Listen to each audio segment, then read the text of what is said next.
A man's world of deception has crumbled. For 15 years he hid in plain sight. He was a respected member of the Malaysian church community. He worked with NGOs. He had access to children. Now he is accused of being a predator. Multiple victims have come forward. They allege he used his position to abuse young boys. The community is reeling. The accusations are horrific. They paint a picture of calculated manipulation. He used trust to exploit the vulnerable. The case has sparked outrage. It has also raised serious questions. How could this happen for so long? What safeguards failed? The alleged abuse took place over a decade and a half. It is a stark reminder of the hidden nature of such crimes. The victims, often silenced by fear, are now finding their voices. Their courage in coming forward has shattered the silence. The man's alleged actions have sent shockwaves through Malaysian society. The case has ignited a firestorm of debate. The focus is now on justice for the victims, but it is also on preventing such tragedies in the future. The victims' stories are difficult to hear. They speak of a long and calculated pattern of abuse. The accused man allegedly used his position to gain trust. He would shower his victims with attention. He would give them gifts. He would single them out for special treatment. This grooming behavior is a hallmark of child predators. It creates a sense of dependence. It makes the victims more vulnerable to abuse. As the abuse progressed, the perpetrator allegedly used fear to maintain control. He would threaten the victims, he would intimidate them, he would use emotional blackmail to keep them silent. The impact on the victims has been devastating.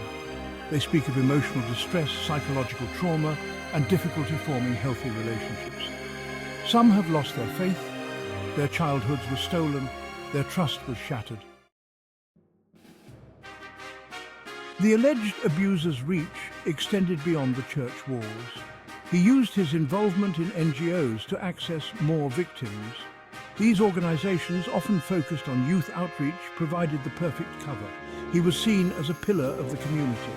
He used this image to manipulate and exploit. His ability to operate undetected for so long is a serious concern. It points to potential failings in both churches and NGOs. Were background checks conducted? Were there adequate safeguarding measures in place? Were there missed warning signs? These questions are now being asked with urgency. The case has exposed vulnerabilities in systems meant to protect children. The revelations have sparked outrage across Malaysia. There is a collective demand for justice. The public wants to see the alleged perpetrator held accountable.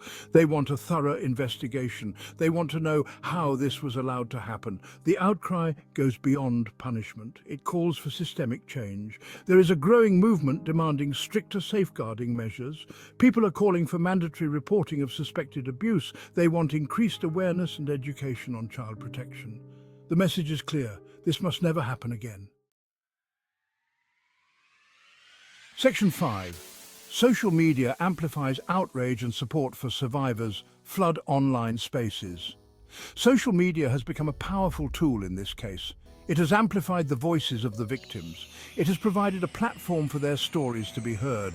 Hashtags related to the case have trended nationwide. Thousands have expressed their outrage. They have also offered support to the survivors. The online community has played a crucial role in keeping the pressure on authorities. They demand a swift and thorough investigation. They are also providing a space for survivors to connect. The shared experiences offer a sense of solidarity. It shows them they are not alone. Section 6. Authorities respond. Investigation launched, safeguarding measures scrutinized. The authorities have responded to the public pressure. An official investigation has been launched. Law enforcement agencies are gathering evidence. They are interviewing witnesses. They are working to determine the full extent of the abuse. The investigation will also scrutinize the safeguarding measures in place. The churches and NGOs involved are under scrutiny. Were there missed opportunities to intervene? Did they fail to act on warning signs? The investigation aims to answer these questions. It will also recommend improvements to prevent future abuse. The case has highlighted the need for greater vigilance. Section 7, preventing future tragedies, education, awareness and reporting as vital safeguards. Preventing future abuse requires a multi-pronged approach. Education is key. Parents, educators and community leaders must have open conversations about abuse. Children need to be taught about personal boundaries. They need to know how to recognize and report inappropriate behavior. Adults need to be educated on the signs of grooming and abuse. Awareness is equally important. Communities need to be aware of the risks. They need to create environments where victims feel safe to come forward. Reporting suspected abuse should be encouraged and simplified. A culture of silence only protects abusers. Section 8. Healing and Hope. Resources and support for survivors of abuse. The road to healing from abuse is long and difficult. Survivors need support. They need access to resources that can help them process their trauma. Counseling and therapy are crucial. Support groups can provide a sense of community and shared experience. There are organizations in Malaysia that offer these services. It is important to remember that healing takes time. There is no quick fix, but with the right support, survivors can rebuild their lives. They can find hope and healing. They can reclaim their futures. Section 9. The Long Road to Justice. Ensuring accountability and lasting change. The pursuit of justice is just the beginning. Holding the perpetrator accountable is crucial, but it is not enough. The system that allowed the abuse to occur must also be addressed. There needs to be a thorough review of safeguarding policies in churches and NGOs. This case must be a catalyst for lasting change. Malaysia needs a comprehensive approach to preventing child abuse. This includes stricter laws, better education, and improved support for survivors. It requires a collective effort to protect the most vulnerable members of society. Section 10. A collective responsibility, protecting the vulnerable and preventing future abuse.